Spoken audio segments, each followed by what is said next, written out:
Yo, what's up? What's up mga kaduit? Ayan, tinanggal na nga natin yung ating upuan at ating susubukang i-flat set ito.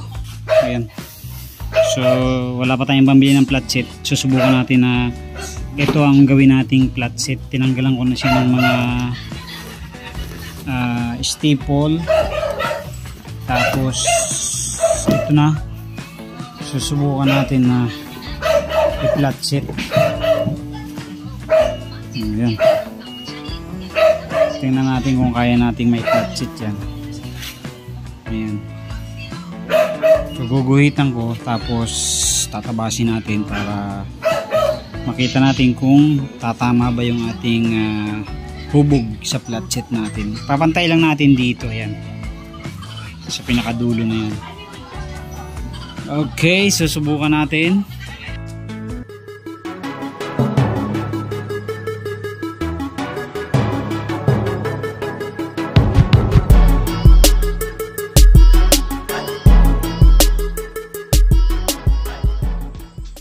So ito na nga mga kaduit yung ating ipa-flat set. Ayan na, ginuhitan na natin. So try nating i-cut yan, paikot para ma-flat set natin. So nag-iisip pa ako kung anong seat cover ilalagay ko, pero subukan ko lang muna na i-cut habang wala tayong ginagawa kahit gabi na. Ayan, cutin natin yan kasi makapal naman talaga to. Ayan, oh. Konti lang yung ano yan, emboss sa ilalim. So ayan, oh. So kakatin natin, tingnan natin kung kaya nating i-cut yan ng ayos. So subukan natin para malalaman natin kung magkakaari ba yung flat sheet natin na yan. Okay.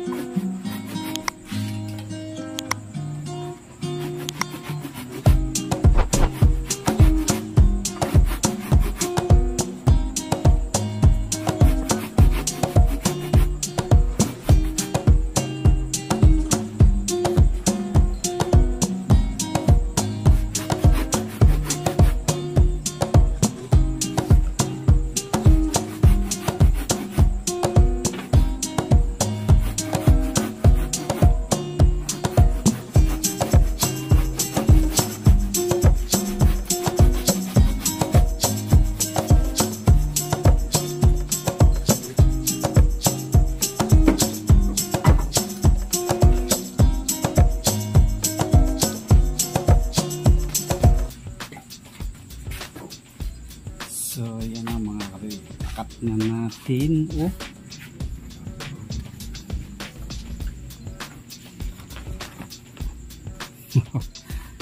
flat set na siya. Oh,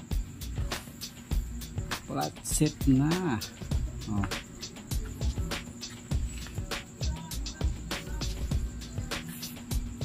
So hubugan lang natin ng konti, konting remedyo na lang yan para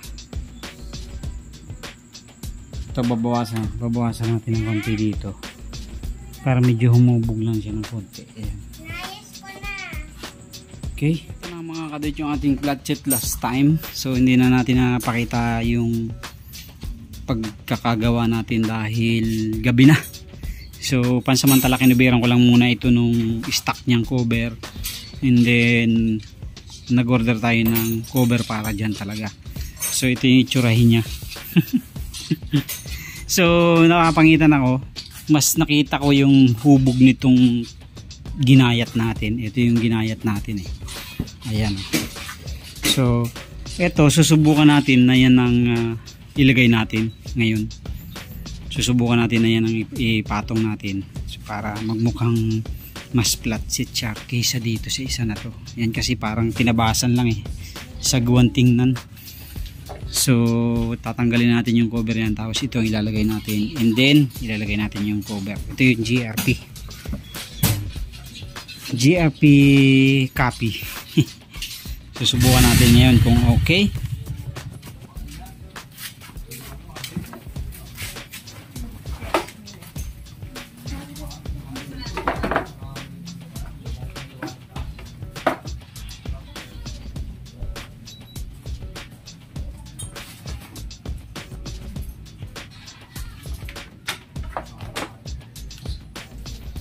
So yan yung itsura ng ating tinabas mga kapatid. Hindi ko pa yan napantay ng ayos kasi gabi na nga yun.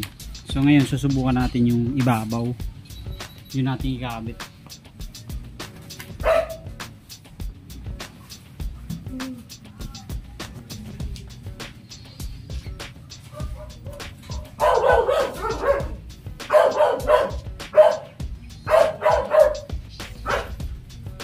Hindi pala obra mga kadawit kasi hindi siya uhubog dun sa upuan mismo. Ayan.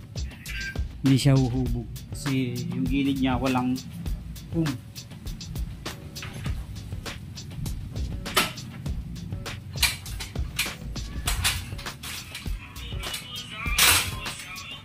So ito pa rin gagamitin natin. Kukudsin lang natin ng konti yung gilid para maging magandang tingnan. Ayusin lang natin ng ayos yung gilid. Kukudsin natin para mas maganda. So yan na mga kadate, ilagyan natin ng konting bilog yung mga kantuhan para hindi naman sobrang kanto-kanto. Gabi na naman. Subukan nating lagyan ng cover.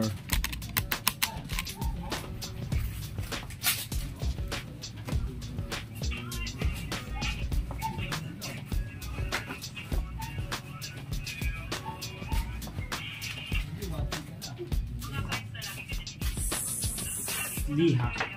GRP Liha.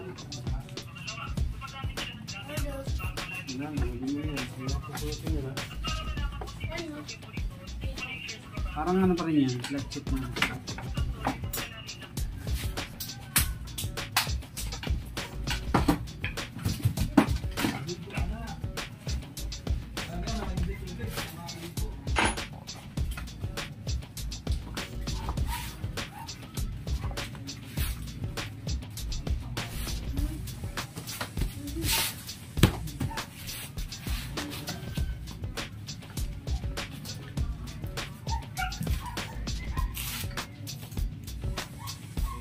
Hubugan na ni Bayaw para maging flat set ang ating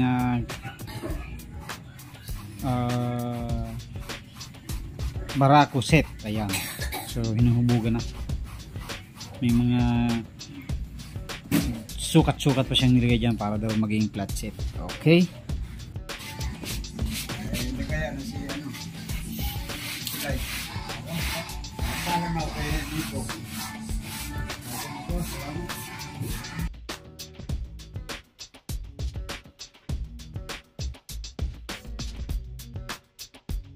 Kadawit, nakatapos na tayo. Ayan si Bayaw ang tumirada kasi yung tirada ko kanina pangit, so siya ang bumanat, binanat niya.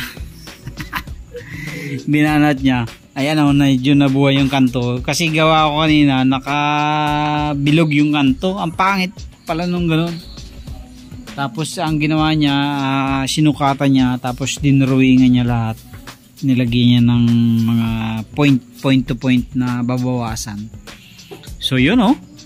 So actually ngayon talaga ay araw na ng show. So dapat pupunta ako kaninang alas 5. Yun nga lang, tinamad na ako kasi nga hindi rin naman tayo makaka-entry. So hindi na lang ako pumunta kasi may inggit lang ako eh. So ang importante magmukhang modern or magmukhang medyo maayos naman yung ating 2005 model na Kawasaki Barako Uno. So tatanggalin ko na yan to, tapos papalitan natin ng Pantra na ganitong font. So soon. So yun lang, thank you very much po sa inyong lahat. Maraming salamat din kay Bayaw at siya yung talagang gumawa niyan. Bibili na sana ako ng flat sheet. So sabi niya, siya na ang gagawa. Eto, okay na oh, ganda na oh. Flat sheet talaga oh. Thank you, God bless po sa inyo.